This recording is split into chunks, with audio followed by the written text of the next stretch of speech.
दोस्तों आज हमें वडोदरा का फेमस राजू तवा पुलाव सेंटर। यहाँ पे पुलाव काफ़ी लार्ज क्वांटिटी में मिलता है और जो पुलाव के साथ छोले दिए जाते हैं वो काफ़ी टेस्टी होते हैं। तो देखते हैं पूरी प्रोसीजर और आप बताते हैं।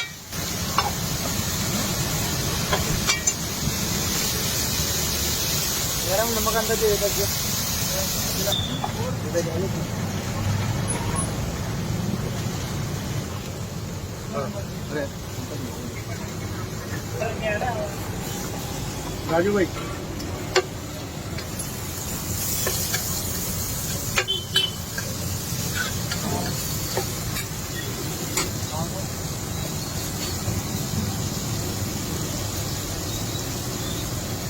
चटनी डालेंगे।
हाँ